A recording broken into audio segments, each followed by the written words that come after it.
ఇప్పుడు ఎవిస్ హాస్పిటల్ని సంప్రదించండి. స్కానింగ్ కూడా ఫ్రీగా చేస్తున్నారు. Avis hospitals.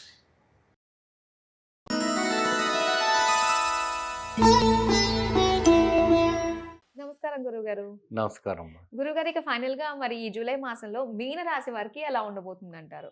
ఓకే అమ్మ. తప్పకుండా అమ్మ. ముందుగా శ్రీ మహాగణపతి దేవతాభ్యో నమః. చూసేవంటి వీక్షబంధుకు నమస్కారం. అందరికీ మంచి జరగాలి. అనేక రకమైనటువంటి సమస్యల్లో చిక్కు మక్కువగా ఉండేవంటికి మీనరాశి. హ్మ్. ఎందుకంటే శని బాగా 7 సంవత్సరాలు బాగా పీడిస్తున్నాడు కాబట్టి, హ్మ్. ఇప్పుడు బాగా మిడిల్‌లో ఉన్నారు కాబట్టి ఇంకా బాగా సతమతం అవుతూ ఉన్నారు. హ్మ్. ఈ శని పీడిస్తున్నాడు కాబట్టి. ఎందుకు శనిదేవుడు పీడిస్తున్నాడు కాబట్టి వీళ్ళకంటే రావటం 1 లాభం, 9 నష్టం ఉంది వీళ్ళకి. హ్మ్.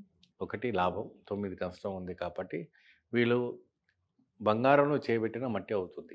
అయ్యో! ఏమ్మా? సో, హ్మ్. అటువంటి పరిస్థితి ఇప్పుడు ఉంది కాబట్టి వాళ్ళు కొద్దిగా అన్ని విషయాల్లో కూడా జాగ్రత్త వహించాలి. హుహు. సంసార విషయాల్లో కూడా కొద్దిగా జాగ్రత్త వహించాలి. ఎందుకంటే ఈ యొక్క ప్రభావం అనేది సంసారం పైన కూడా దృష్టి పడుతుంది కాబట్టి హుహు. అనేక రకమైనటువంటి సమస్యలు పడటానికి అవకాశాలు కనపడుతుంటాయి.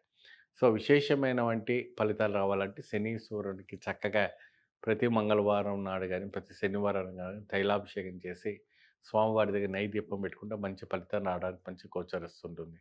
మరి పాడి పంటల్లో చూస్తే కూడా నష్టం వలించడానికి ఒక సూచన కనపడుతున్నాయి. హుహు. పాడి పంటల్లో కూడా ఎవరైనా కూడా పంట పండించే వాళ్ళు కూడా రైతులకి అనేక రకమైనటువంటి కొద్దిగా నష్టం వాటించే వాళ్ళ మంచి సూచనలు కనపడుతున్నాయి కాబట్టి మీరు వేయకుండా మీ ఇంట్లో వాళ్ళ పేరు మీద చేతితో వేయించుకుంటే చాలా చక్కగా ఉంటుంది. హుహు. వీళ్ళు వేయకుండా ఓకే.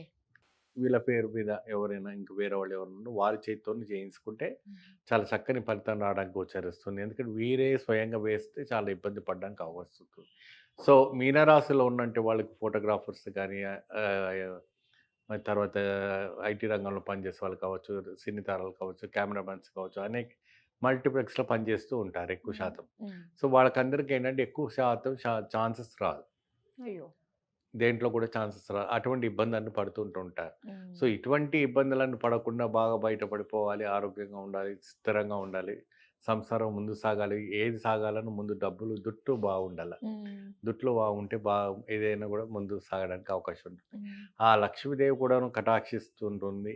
లక్ష్మీదేవి వచ్చినట్టు పోతుంటుంది. వస్తాయి, రావని కావు. కాకపోతే అది ఆ వరకే ఉంటుంది. అటువంటి కొన్ని జరుగుతుంటాయి కాబట్టి కొంచెం జాగ్రత్త దృష్టి వహిస్తే సరిపోతూ ఉంటుంది. హ్మ్. ఎలాంటి పరిహారాలు చేసుకోవాలంటారు గురువు? వీళ్ళు ప్రతి శనివారం నాడు గానీ, ప్రతి మంగళవారం గానీ, లేదంటే అమావాస్య రోజు గానీ చక్కగా శనీశ్వరునికి తైలాభిషేకం చేయించి, హ్మ్. చక్కగా స్వామికి నెయ్యి దీపం వెలిగించి, నువ్వులు దానం చేయటం చాలా విశేషమైనవంటి ఫలితం ఇస్తుంది. ఒక పేద బ్రాహ్మణునికి కిలోంబావు నువ్వులు దానం చేస్తే చాలా అద్భుతమైనటువంటి ఫలితం రావడానికి అవకాశం ఉంటాయి. హుహు. అంటే నువ్వులన్నారు కదా! ఇది ఏ రోజున దానం చేస్తే ఇది మంచిదంటారు? మంగళవారం నాడు గాని, శనివారం రోజు గాని, అమావాస్య రోజు గాని ఈ 3 రోజుల్లో ఎప్పుడైనా కూడా దానం చేసుకోవచ్చు. చాలా సంతోషం గురువుగారు. మీన రాశి వారి ఫలితాలు తెలియజేసినందుకు ధన్యవాదాలు. నమస్తే.